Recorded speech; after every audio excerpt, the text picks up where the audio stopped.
멍 때리는 것도 가능하다면 계획에다 집어넣고 싶어요. 행복하려고 노력을 많이 하는 편입니다.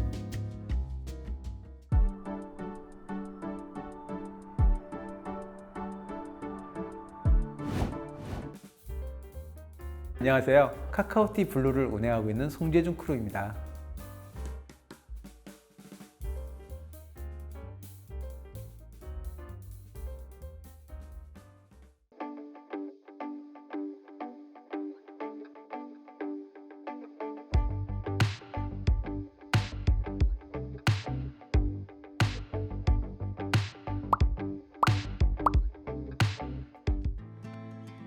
일년에 정기적으로 2월쯤에는 이제 부산을 여행을 하고 가을에는 제주도를 여행하려고 늘 계획을 하고 있고요. 그런 지는 한 4, 5년?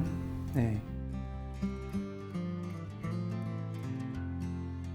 여기 지금 여행에 관한 책자도 많고요. 도움을 받을 수 있는 그런 자료도 많은 것 같아요. 예, 굉장히 만족스럽게 생각합니다. 예전에는 15년 정도 무역회사를 다니다가 어차피 인생은 한 번 사는 거기 때문에 2번 인생을 살아보고 싶어서 간호조무사를 따기 위해서 공부도 열심히 하고 해서 자격증을 따서 5년 정도 간호조무사 생활을 했습니다. 야간에는 소아과에서 일하다가 메르스 사태를 맞이해서 갑자기 병원이 어려워지고 저도 이제 자연스럽게 일을 그만두게 되었고요. 소아병동을 그만두고서는 야간에 이제 일을 찾던 중에 택시업을 할 수가 있게 되었죠.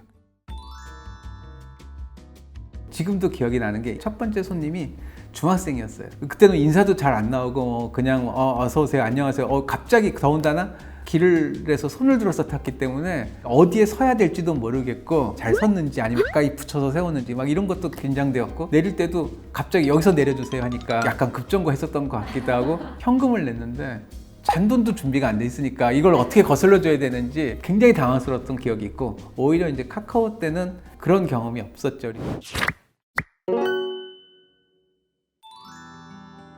제가 카카오티를 시작한 거는 2년 정도 됐습니다. 아마 제가 생각했을 때 카카오 어플이 없었으면 저는 택시를 안 했을지도 몰라요. 왜냐면 저는 배 영업 방식에 익숙하지가 않기 때문에 코로나를 맞이해서 콜도 더 이상 호출이 없고 근데 카카오티 블루만 유일하게 열심히 예약 등을 키고서 운행하는 모습이 보였길래 카카오티 블루를 지원하게 됐습니다. 카카오티 블루 기사들은 절대로 실내에서 담배 피지 말라고 교육을 합니다. 지금 끊은 지는 한 3년 정도. 저는 택시도 서비스업이니까 항상 서비스 마인드 항상 중요하다고 생각을 해요. 담배를 필 때 이렇게 계속 멈춰서야 되고 그 냄새를 또 없애고 들어오고 이런 것들이 상당히 나중에는 귀찮게 여겨지더라고요. 그러다 보니까 자연스럽게 저는 그 담배 냄새가 싫어서 담배를 끊게 됐어요. 편안하고 쾌적하게 환경을 제공하는 것이 목적이기 때문에 그런 것들 기사들도 전부 다 지켜야 된다고 생각합니다.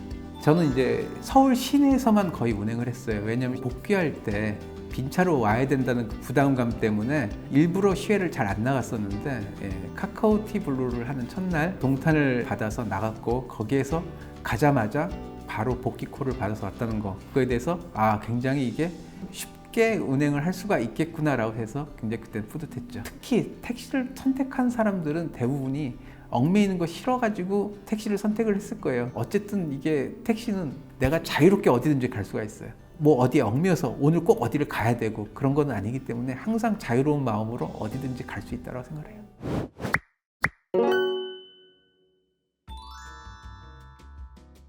사실은 이게 그렇게 특별한 거는 아니에요. 왜냐하면 일반적으로 야간 운행하는 사람들은 많이 준비를 해야 다녀요. 사실은 우리 흔히 볼 수 있는 일반 까만 비닐 봉투입니다. 근데 이 봉투가 야간에는 굉장히 유용하게 많이 쓰이죠. 아무래도 취객들이 많으시기 때문에 속이 좀 불편하시고 그러면은 그분들도 이미 대가를 많이 치러야 된다는 걸 알기 때문에 되게 비싼가요? 그거는 정해져 있어요. 사실 15만 원이라고. 청소비 뭐 이런 세차비 명목으로 되어 있기 때문에 이 비닐봉투를 드리면은 굉장히 손님들이 좋아하세요. 그거에 따라서 항상 물티슈하고 일반 티슈도 항상 준비를 해요. 그 다음에 요즘에는 식사를 하시고 아니면은 술을 한잔 하시고 집에 돌아갈 때 보니까 마스크가 없더라. 그런 분들을 위해서 저는 마스크도 항상 이렇게 준비를 하고 있습니다.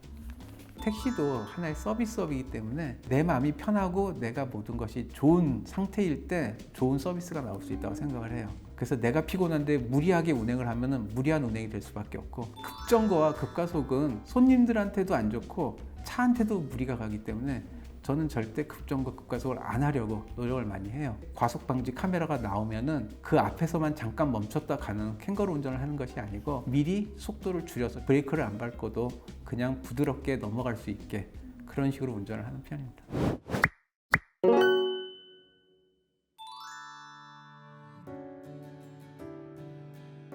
택시는 굉장히 정직한 직업이에요. 택시에는 미터기가 있잖아요. 그것만큼 정직할 수가 없고 너무 욕심을 부리지 않으면은 충분히 즐길 수도 있는 곳이라고 생각을 해요. 가평이라든지 이런 데 가면은 저는 거기서 그냥 돌아오지 않아요. 가까운 강가에 가서 커피 한 잔을 마시고 온다거나 소소한 행복감을 늘 느낄 수가 있다는 거죠. 저는 사실 거의 쉬지를 않아요. 근데 그게 어떻게 보면 매일 쉬고 있다고 저는 생각을 해요. 우리 사무실 앞에 써 있는 것도 매일 행복할 수는 없어도 행복한 일은 매일 있다. 이게 굉장히 그 소소한 느낌이지만 항상 하루 종일 행복하려고 노력을 많이 하는 편입니다. 주말표는 항상 비쌉니다. 지금도 비싸고 앞으로도 비싸고 계속 비쌀 거예요. 화요일 오후 때 출발하고 수요일 오전 아니면은 오후 그때 서울에 도착을 하면은 그때 표는 지금도 굉장히 쌉니다. 그래서 10,000원 밑으로 살 수가 있어요. 저는 조금 운이 없는 편이라 여행을 계획을 하면은 그날 꼭 비가 오는 날이 굉장히 많았어요. 그런 때를 위해서 비가 올 때와 비가 안 올 때 그런 걸 다 나눠 가지고 준비를 하죠. 여행을 갈 때도 물론 중요하지만 여행 가기 전에 표를 끊고 그 다음에 그거에 대해서 계획을 짜는 게 그때가 더 오히려 설레는 것 같아요. 때로는 정말 이제 그 멍 때리는 게 좋다고도 하는데 저는 그거를 좀 참을 수가 없어요. 멍 때리는 것도 만약에 가능하다면 그것도 아마 계획에다 집어넣고 싶어요. 네? 몇 분 정도를 멍을 때릴 것인지 저는 이제 그런 계획까지도 정말 잡고 싶은 그 정말요? 네. 부산 가는 친구 비행기 타는 시간 안 놓치게 9호선 급행도 챙겨주시고 인터넷 탑승 수속하는 법도 알려줘서 정말 감사했습니다. 이분 제가 생각이 나요. 비행기 시간을 너무 급하게 잡아가지고 딱 그 9호선 그 급행을 놓치게 되면은 비행기들을 같이 놓치게 되니까 그래서 제가 9호선 급행을 타기 위해서 지금 어떻게 내려가셔라 이렇게 얘기를 설명해 드렸던 게 생각나고요. 통화로 친절하게 안내해 주시고 금요일 막히는 시간에 서두르던 차에 빠른 길로 가주셔서 정말 감사했어요. 좌석도 편하게 앞으로 당겨주시고 마스크를 잃어버렸는데 마스크도 새로 주셨어요. 그리고 도착 2분 전에 물두원도 챙기라고 말씀해 주셨어요. 정말 좋았습니다. 사람은 욕심을 버릴 수는 없어요. 그렇지만 손에 쥐고서 그거를 놓지 않으면 결코 행복해질 수는 없어요. 손을 살짝 놓고서 그만큼 나의 행복을 찾는 게 가장 중요하다고 생각을 해요. 건강하고 행복하게 운행하는 것이 저의 목표입니다.